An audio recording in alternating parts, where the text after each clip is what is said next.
ladies and gentlemen. Second session of complication analytical methods. What we're going to do this week, we had a bit of a review of differential calculus last week. Seemed as though all of you were quite comfortable with that. So what I'm going to do this week, for this hour and a half, is have a look at some practical uses of differential calculus. So in a way, show you some actual problems rather than just differentiate this function for no particular or apparent reason. So the idea of these first 4 weeks is to do that with first differential calculus, and then next week and a week after we'll be doing a similar thing with integral calculus, before we go on to do some more deeper topics in terms of calculus. Okay. So I've got handouts of the board slides for you to try and help. I can't promise you'll get them every week because I may not have time to put them together, but I'll do my best. Okay, the ones that go up here will always be PDF and put on the site, so you can kind of get a print out that way. But some weeks you might have to do a bit of writing because I haven't had time. Okay, or the issue is actually getting the damn thing printed off in time, to be honest. Right, so what we're going to have a look at in terms of some typical uses is determining rates of change for a particular quantity, how fast something's changing. In particular, two specific rates of changes. That is velocity, the rate of change of position, and acceleration, the rate of change of velocity for a moving body. Can be useful in some parts of engineering. Finding the turning points for a function and what their nature is. So where we go from a positive rate of change to a negative one, or vice versa, a turning point. And then have a little bit of a look, hopefully, at some practical problems involving minimum and maximum values.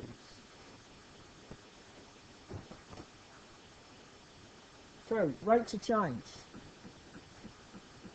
If a quantity y depends on and varies with another quantity, for example x, then the rate of change of y with respect to x is the differential of that known function, dy dx. What it means, one of the meanings of that mathematical notation is the rate of change.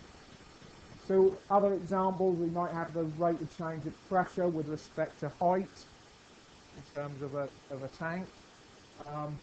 We might have a rate of change with respect to time, is usually the rate of change. So when you've got time involved, tend not to say with respect to time, because that's kind of already implied. So the rate of change of current is di by dt. You want to know how it's changing with time.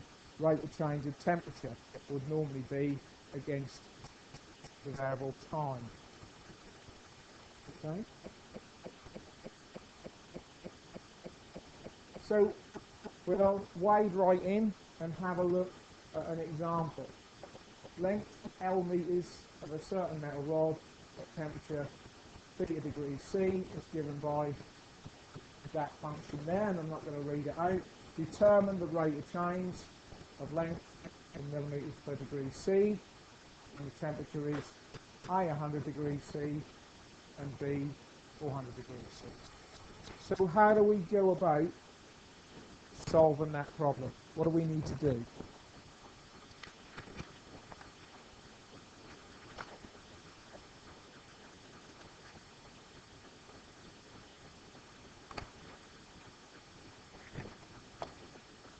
Anyone got any ideas? Differentiate what? Yeah, okay. So we're looking at differentiating this function in here. L is equal to 1 plus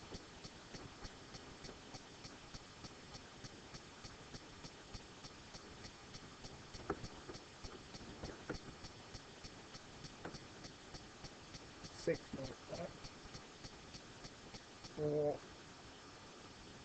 squared. We need to find BL by EP.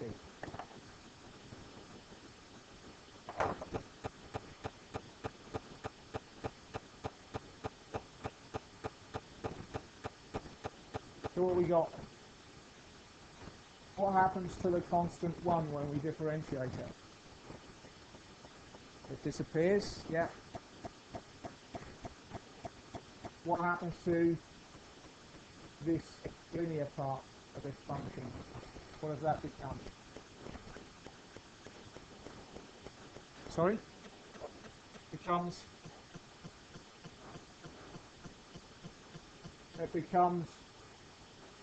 just becomes the number. It becomes 1 times that number. Yeah? Okay? Because it's multiplied by, we imagine it's multiplied by x to the 0, don't we? Which is 1. So it becomes 0.405 plus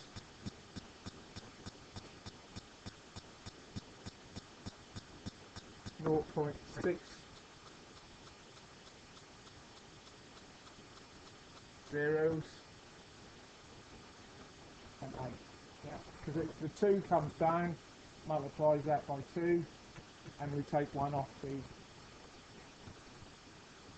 Is it that? I didn't think you said that, Josh, but you might have done.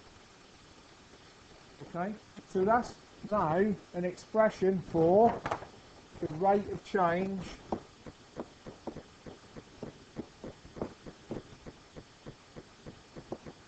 of temperature. Rate of change of length, sorry. Length.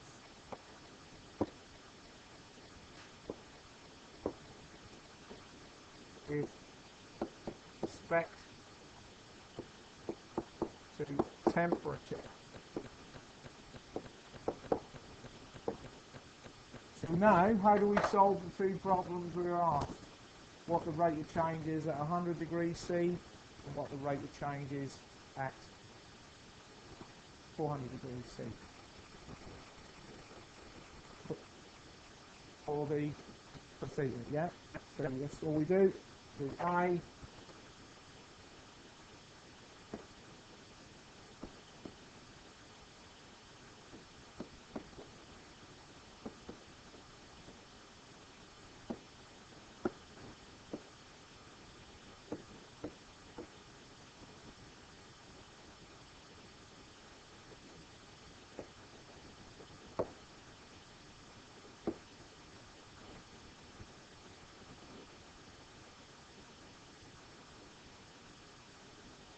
bung that in the calculator, and then second one.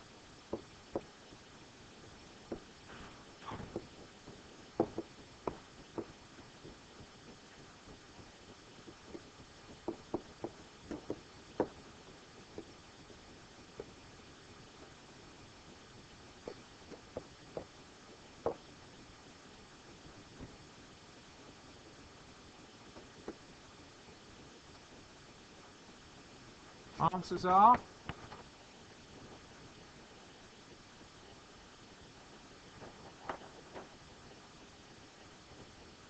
so for the benefit of the video, they're the answers, and that's how the units work. Your calculator is likely to give you an answer in engineering form, with a power or standard form of power 10, which you could convert to engineering form with the button. But remember, watch out for what the units are in the question. In this question, the unit of length is the metre.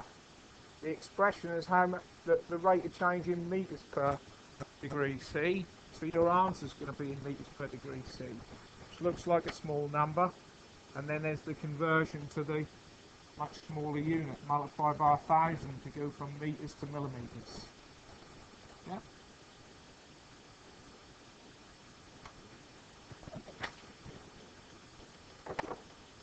So, let's have a look at the second example. Displacement S centimetres, Don't really like that in engineering, but we'll go with it because that was what was in the book. S centimetres of the end of a stiff spring at time t seconds is given by that equation. S is equal to A e to the minus kt sine 2 pi f. Determine the velocity at the end of the spring after 1 second if A equals 2, K equals 0.9 and F equals 5. So the question's given you an equation for the displacement. That's how far that expression, how far the spring moves in a certain time. It's asking you to find the velocity. Velocity is the rate of change of position, miles per hour, meters per second. You moved 1 meter in 1 second, rate of change is 1 meter per second. So what have we got to do with the expression S is equal to A e to the minus kt sine 2 pi ft. By the way, when we deal with angles in calculus, we must have our calculators in radians, and angles are always given in radians. You see pi, then it's involved with sine functions, the calculator should be in radians smooth, not degrees smooth.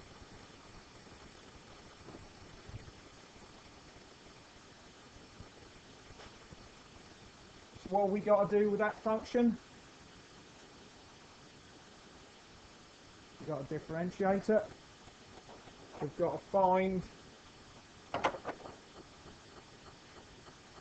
ds by dt. What method do we need to use here? Product rule. Okay, so what I'm going to do, we went through the product rule last week. So about 10 minutes to have a go, 5-10 minutes, have a go at differentiating that function to get the rate of change of position with time. Right, let's see how you're getting on. First thing we've got to do is let u and v equal something so we can use the product formula. So what are we going to let u equal? A e to the minus kt. Yeah. And let v equal sine 2 pi.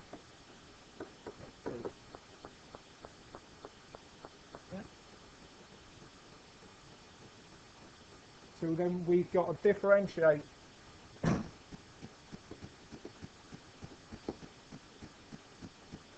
find du by dt. So what is the differential of that?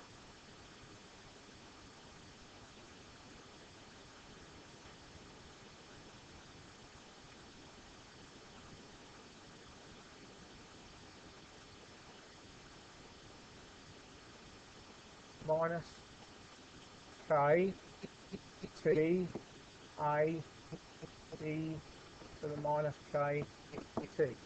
Is that what you said? Have I got it right? Yeah. Everyone agree with that? Who doesn't agree and why? The t doesn't come down, correct? Yeah. So if you look at your table of differentials, last week's notes, the entry for e to the ax, x being the independent variable, t it is in this case, it's the a that comes down and multiplies, but not the independent variable. So the t in this case doesn't come down, but the minus a does. So that should be minus a k e to the minus kt. Yeah, everyone agree now? And dv by dt is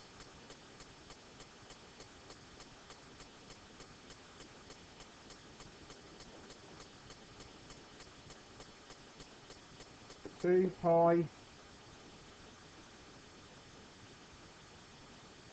cos 2 pi ft. What's f in this case? Yep. So if f's a number, 2's a number, so is pi, so is f, so all those three together are a number, and t's the independent variable. So all of that should come outside and multiply. Yep. So we should have f in there as well.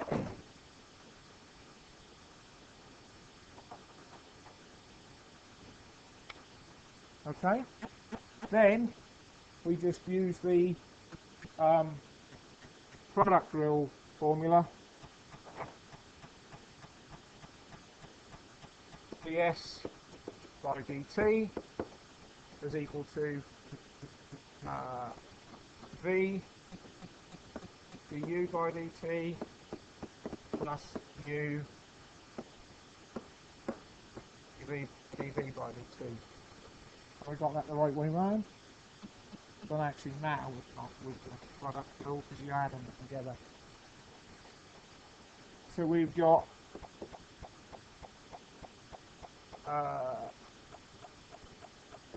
sine 2 pi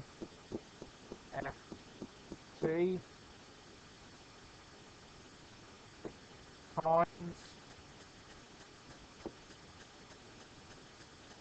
minus a k e to the minus kt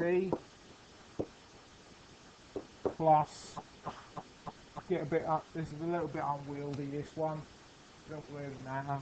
U is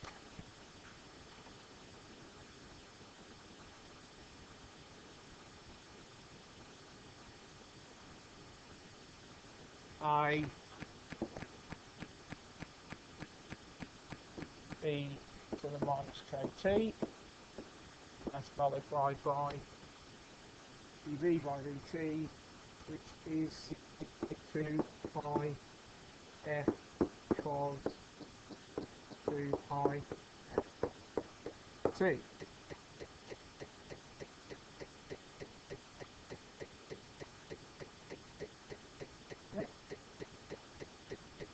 All agree with that?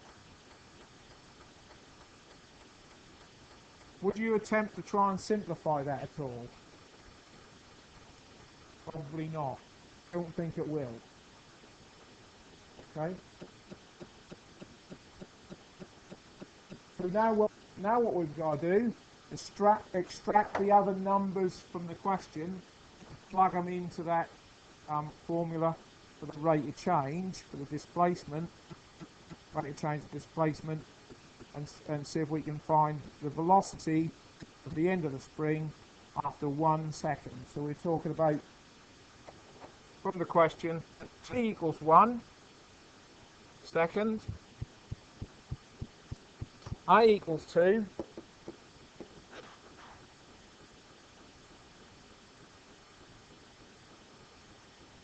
I equals 0.9,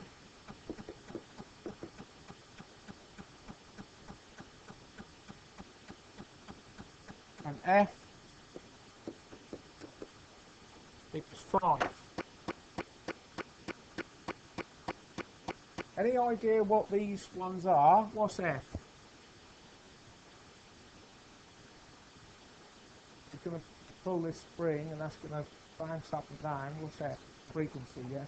So probably measured in hertz, 5 hertz. K, any ideas? Yes, a constant associated with the spring around its how springy it is or not, as the case may be. I, no, not quite. That is displacement in a way. Do you remember seeing this portion a constant in front of a e to the minus kt before?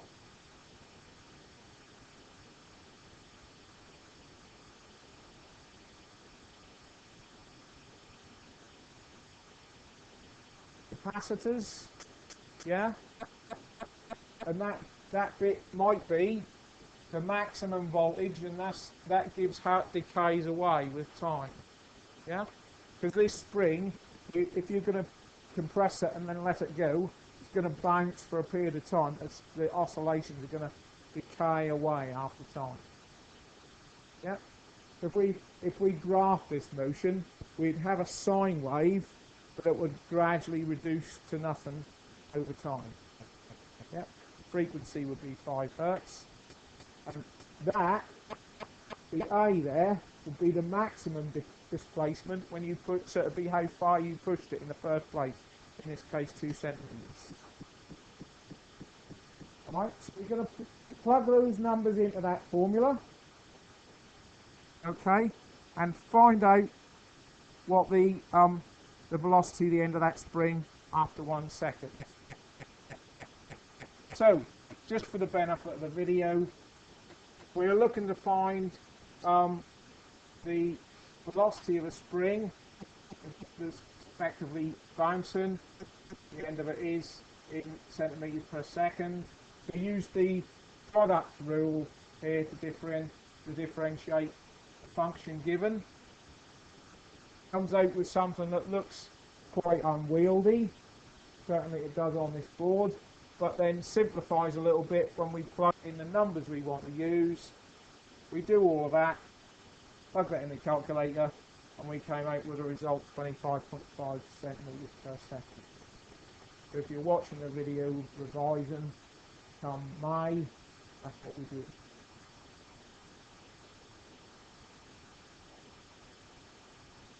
Right, moving on. Velocity and acceleration. We've already had a little bit of a look at velocity anyway.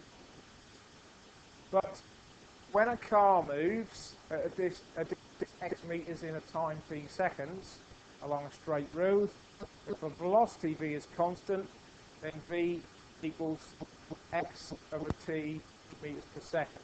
How far we've moved divided by time, i.e. the gradient of the distance versus time graph. So you're travelling along at a steady 30 miles an hour, your velocity slope was a constant. Your rate of change with time was constant. So that's velocity. Distance versus time, that's the slope of that, or the rate of change. When velocity is not a constant,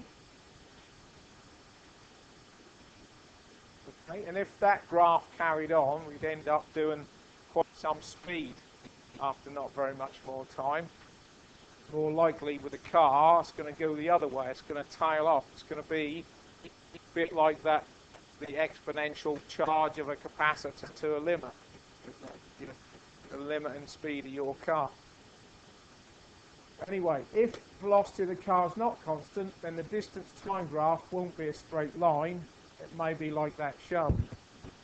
So in the previous slide we saw that the slope of the distance time graph represented the velocity. We already know that we can find the slope of a function that gives us a curve by differentiating that function. Effectively, the slope is what the tangent is at a particular point. Tangent being something that's touching and at right angles to there. So if the line AB, as shown as a tangent to the curve at that point, then the slope of the line AB is the velocity at point X. So if we differentiate an expression for distance time that's not linear, then we're going to find, we can use that to find what the velocity is at a given time in terms of that function. As we know, the slope of the curve can be found by differentiating the function f with respect to t.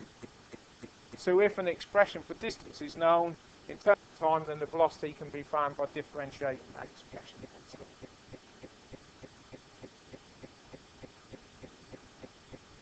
Acceleration. The acceleration of the car, A, is defined as the rate of change of velocity. And so the slope of a velocity versus time graph, as shown below, must represent the acceleration. If your velocity carries on increasing at that rate, then your acceleration is increasing also. If the line AB, as shown as a tangent to the curve, then the slope of line AB is the acceleration at point B, and we can find that by differentiating the function. So, if an expression for velocity v is known in terms of time v, then the velocity can be found by differentiating that expression. That would be the second differential of the expression for distance against time, which is summarised on the next page. So summarising velocity and acceleration. Acceleration A is dv by dt, where v is a velocity. However, v is equal to dx by dt if x is position or distance travelled. So A is d by dt times dx by dt, or better known as d2 squared by dx squared. d2x, sorry. The acceleration is given by the second differential coefficient of distance x with respect to time. So we want to get from an expression of distance to an expression of acceleration, we differentiate twice. So distance is x is f brackets t. Velocity is the first differential, f1 dash with respect to t, or dx by dt. And acceleration is the second differential, f double dash t, and so on. Okay. We'll go back to velocity, time, and all that type of thing when we look the week after next at using integration, because we integrate these things, we go back the other way. Differentiation and integration are mathematical opposites of each other. So next week you get your way of checking your differentiation. If you differentiate something and then integrate it, you should end up back where you started. Vice versa.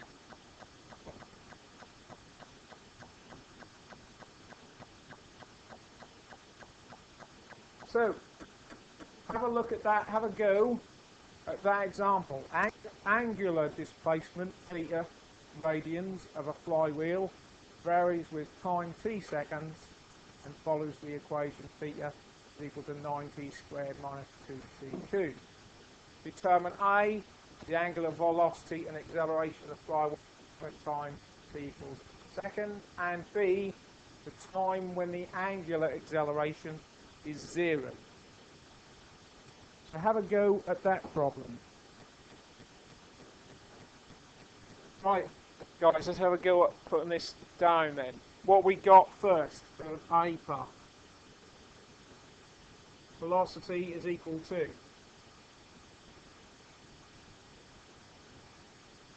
Now I want to know how to do it.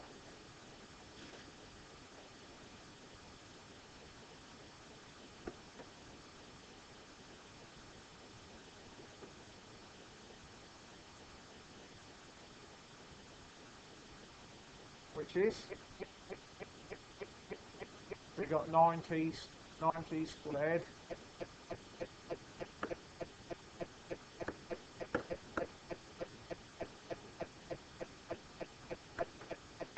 so the first differential of that is 18t minus 6t squared. Yep. So, and then how do we find the velocity from that? Yeah, when t equals 1, v is 18 times 1 minus 6 times 1 equals 12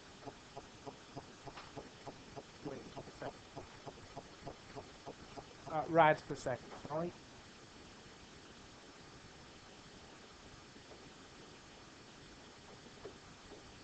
Talking about angles, we're involved with calculus, so there must be radians.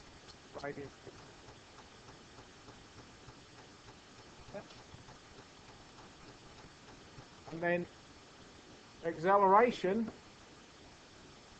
given by what? Someone different.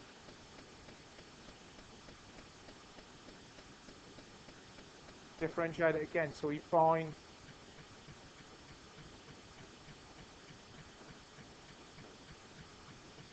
we're differentiating this one. We got 18 minus 12t, therefore at 1 second I equals 18 minus 12 equals 6 radians per second squared. Yeah? What about the last bit? What do we do for part B? Find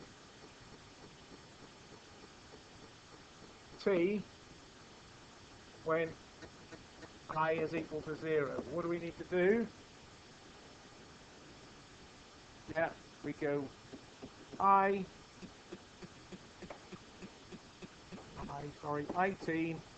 minus 12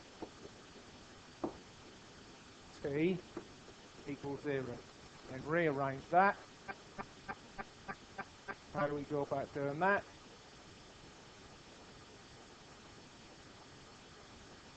Yep, 18 is equal to 12t.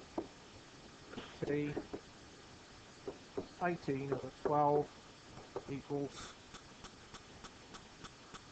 1.5. Yeah? So I find that students don't like those kind of worded questions like those, but it's pulling out the detailed information from the question. Sometimes I used to kind of write all the things they'd given you down the right hand side of the page somewhere handy, so you're extracting the key information from that question before you actually tackle it. That's just not my method. So everyone reasonably happy with that? Yeah?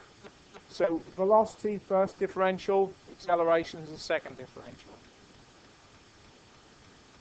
So second reason why we might want to use differentiation is to find what's called turning points. Okay. The one shown has two. They are at points P and Q. It's got a local maximum at P and a local minimum at Q. We can use calculus to find them because we know where a function turns like that, the slope or the tangent to the curve at that point is horizontal and therefore is equal to 0. It's not changing at all with time or the independent variable. So if we differentiate and then find out where the differential coefficient is equal to 0, we've found a turning point. The job then is to find the nature of it. Is it a maximum or is it a minimum? So point P is a turning point that is a maximum, and the slope prior to the maximum is positive here, and the slope after the maximum is negative, it's fallen. If we look at the Q, that turning point's a minimum, the slope prior to it is negative, and the slope after it becomes positive.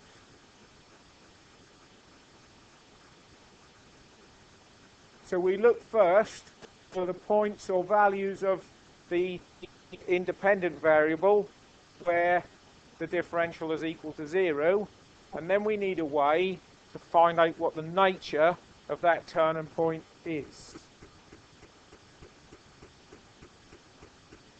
What we can also have is another point on a graph.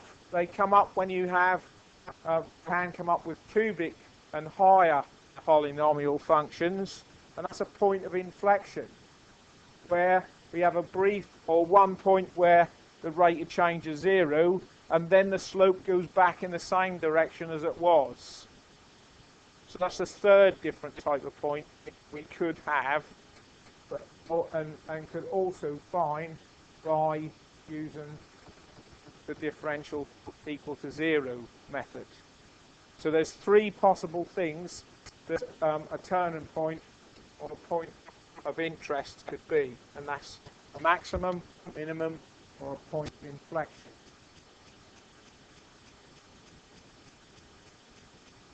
So moving over the page, procedure for finding and distinguishing between turning points. First, find the x and y values at the turning point. So the first thing we do is differentiate. Then we set the differential equal to 0 and solve it for the values of x, which there might be more than one. Then we substitute the value of x in the original equation to find the corresponding y coordinate values. This establishes the coordinates of the stationary points. We find out the x and y value where the stationary point is. Then we have two options for finding out whether we've got a point of inflection, a minimum or a maximum.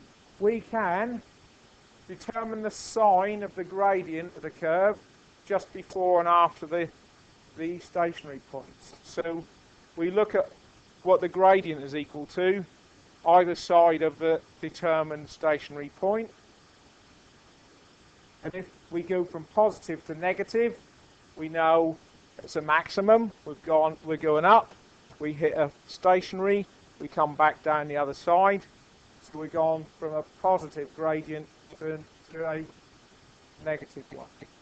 If we go from a negative to a positive gradient, the point is a minimum. And if we go positive to positive or negative to negative, it must be a point of inflection. The other method, option 2, is to do a second differentiation, find the second differential of the function, and substitute in values of x found in 2, up there, at the top. And then if the result is positive, the point is a minimum. If the result is negative, that point of interest is a maximum. And if the result is 0, it's the point of inflection. Yeah.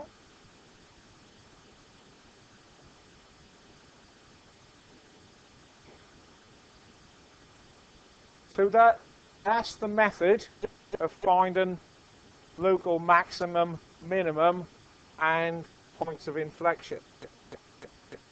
So let's have a look at an example together first.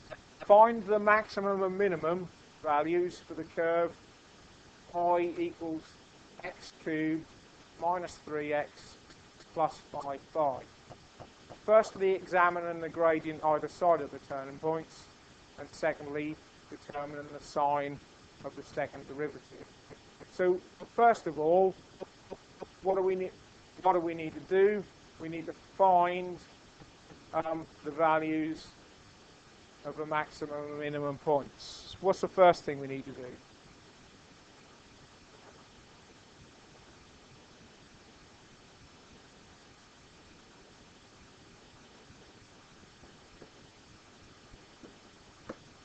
That's our function. Differentiate. dy by dx is equal to 3x squared minus 3.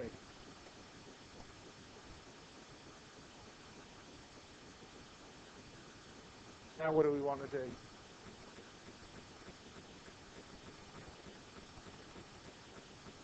Yeah.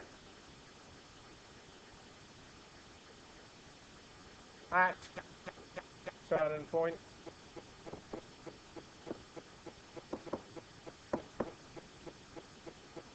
dy by dx is equal to 0. Therefore, 3x squared minus 3 is equal to 0. How do we solve that?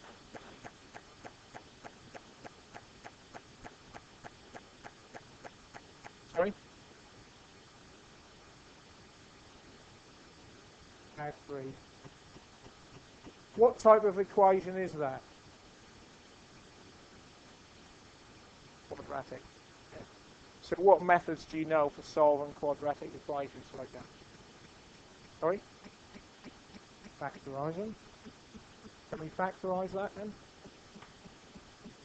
How do we factorise it, George?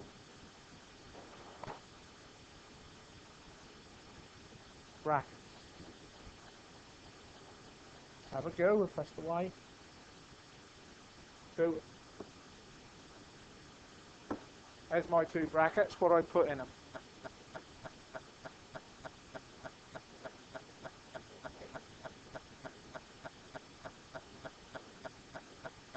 That'll give you back 3x squared. Yeah.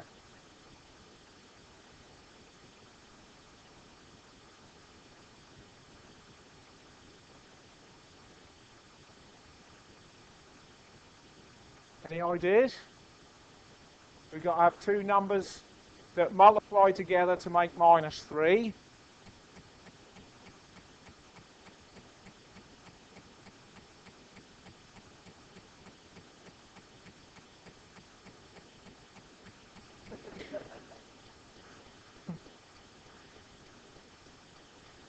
This you should have remembered from year 1 maths, shouldn't you? Okay. What method always works? Quadratic formula.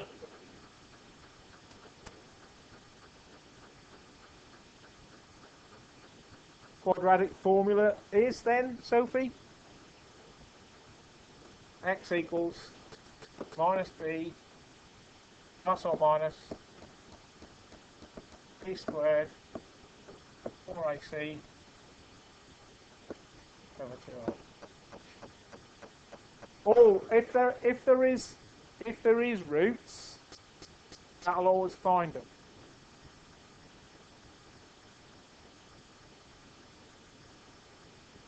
Won't it? Yeah? If there aren't any, why will there not be any? What condition is there for there to be no roots?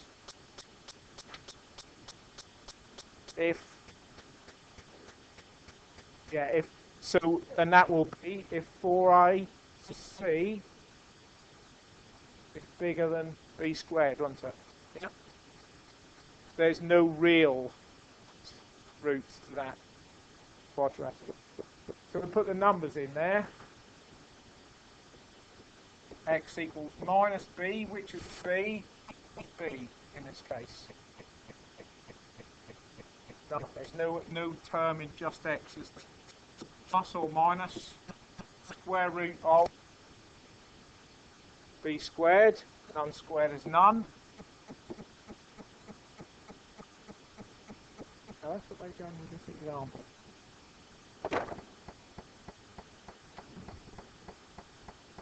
Because that is minus 4 times a, which is 3, times minus 3. And all of that over 2 times 3. 4 times 3 is 12, times minus 3 is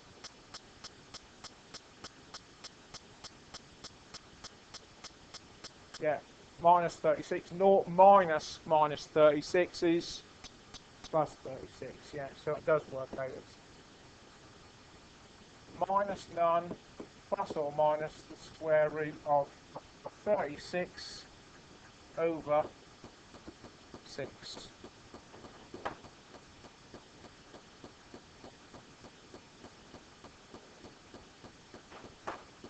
Comes out to x is equal to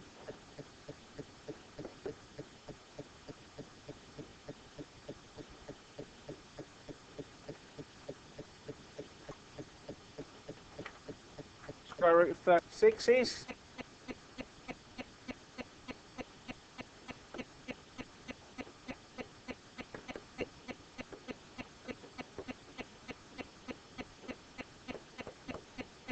so x is equal to either 1 or minus 1. Do you agree with that? Am I right, Sophie? Yep. So x is equal to plus or minus 1 in this case. So what do we need to do now to find we've got to find the y points where x is equal to these values. Yeah.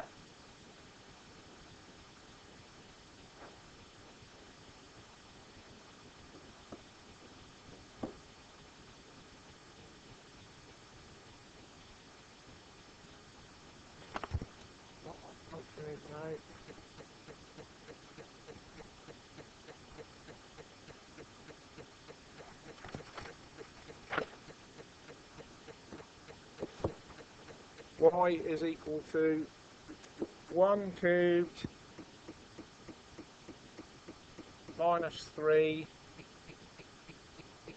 plus 5. Is that's 3, isn't it? Yeah.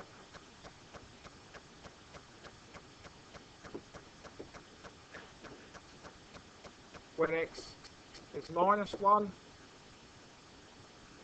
y is equal to minus 1 cubed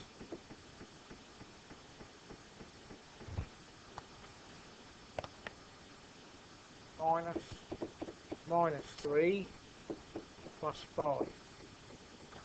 What's that answer to that come out as?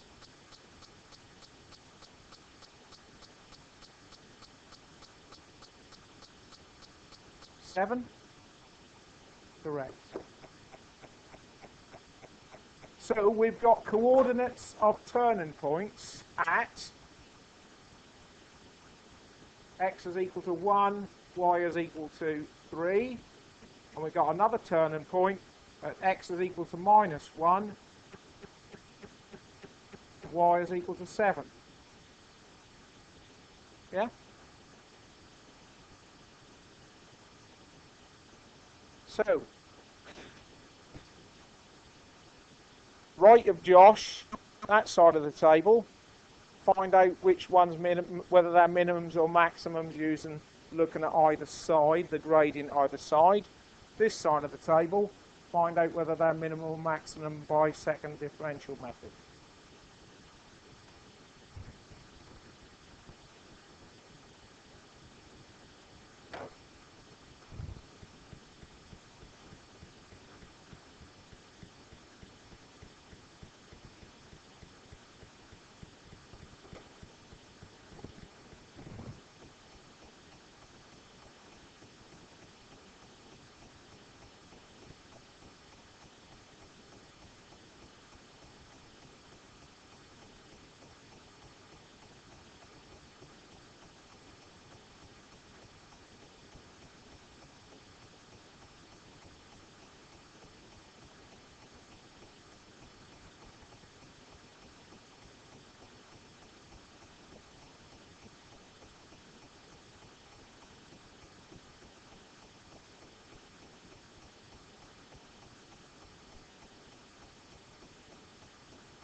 over this side, what's your method of looking either side? What are you going to do?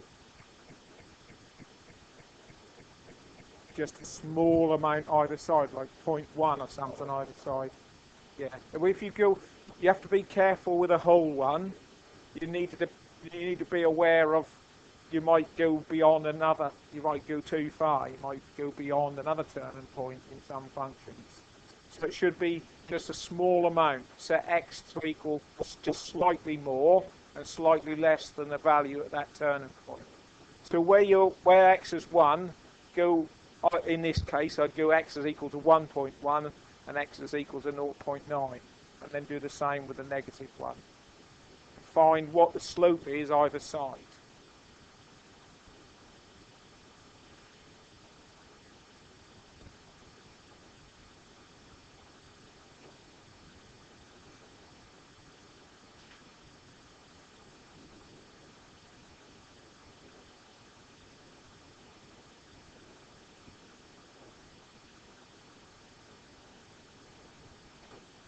Because if there's a maximum, that's going to be positive when x is low, negative when it's high, and so on.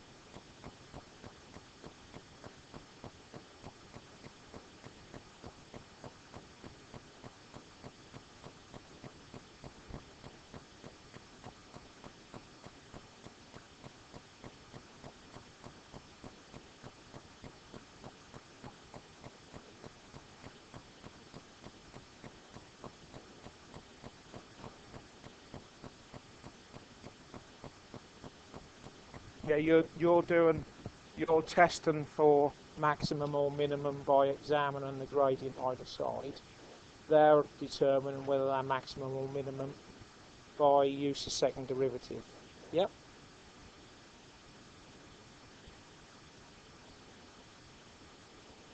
Yeah. Yeah.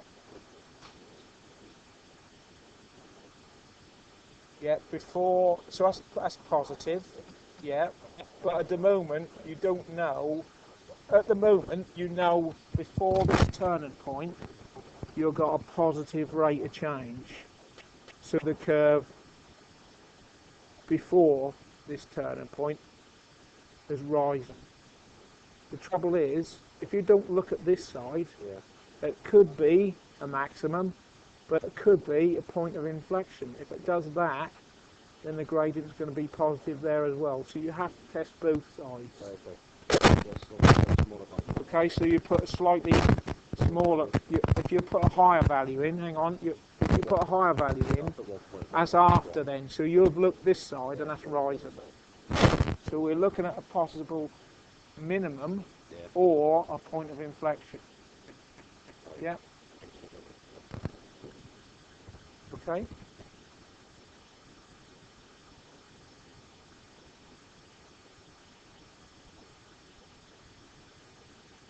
I personally think this side should win, really, but you know,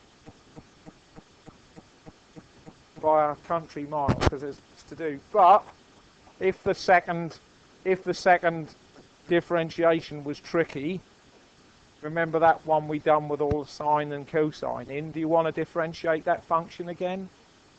No. Let's look either side. Yeah.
Right, guys, to finish up,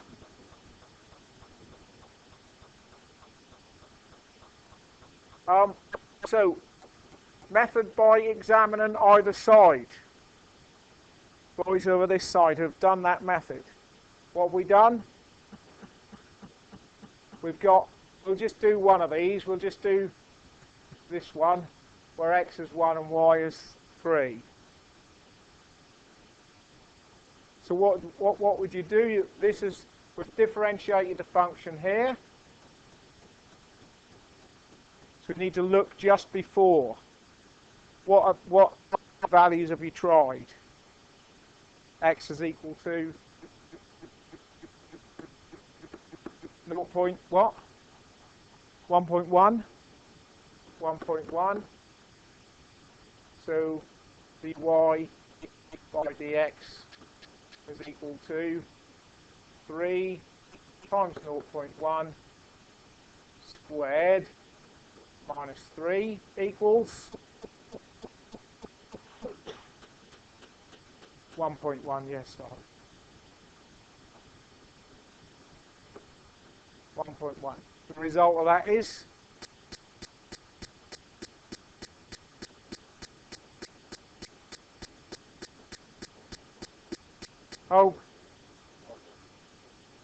now it's what you're doing is you're finding the y value when x is 1.1. You want to know what the slope is at 1.1. If it's a maximum,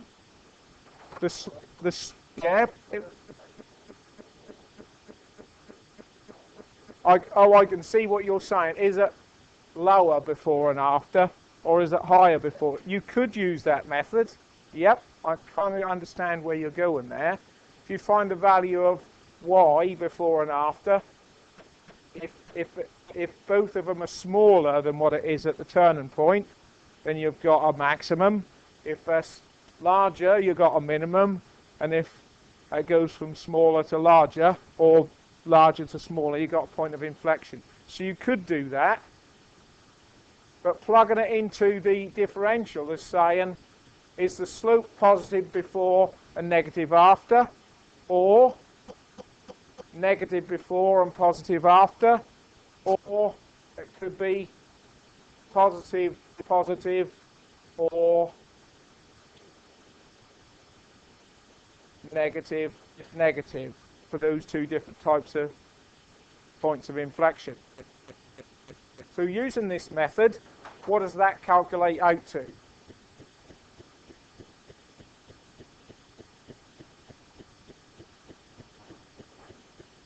.63, i.e. it's positive. Yeah.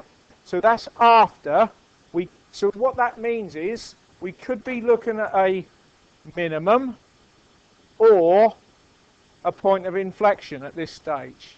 We can't distinguish between minimum or maximum and the point of inflection unless we look on both sides. So if as a minimum, when we set x to a value slightly lower than 1, let x equals 0.9, dy by dx is now 3 times 0.9 squared minus 3 equals minus 0.57. Therefore, minimum. Yep. Okay. Now, you would do exactly the same with values around -1 to find out what the other one is. Okay. Or you could use the method of second differential. Second differential of that is d2y by dx squared equals 6x. Yeah. Happy, everyone? Differentiate the second time. Then when x is equal to 1,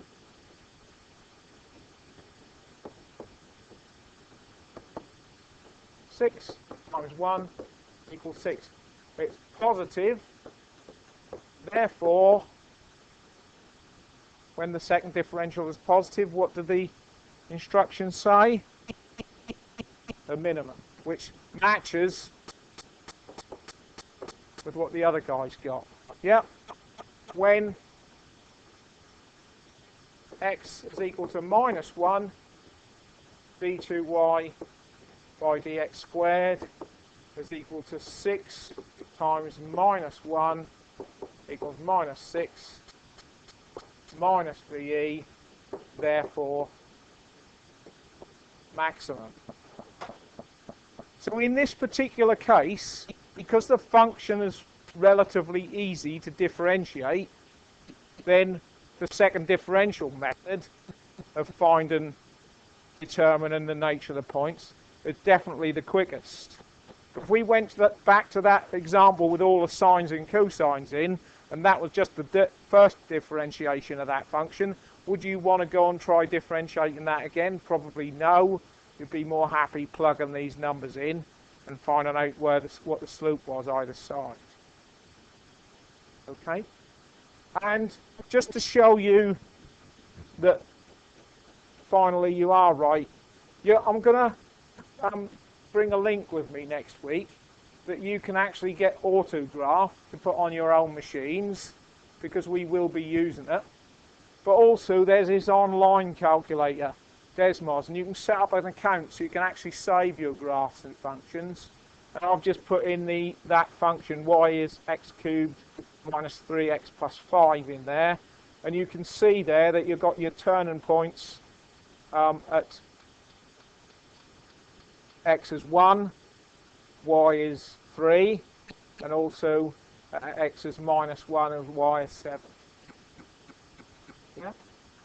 So that kind of graphing proves what we've just calculated. Okay? How are we doing for time? Should be finished now. There are a couple of other things in your notes that I was going to get you to have a go at. Okay.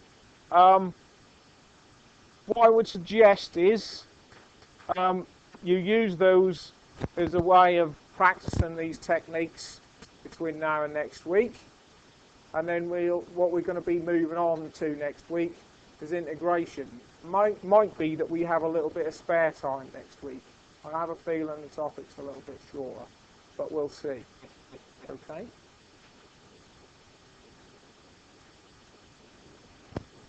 See you in half an hour for project. Hang on, let's just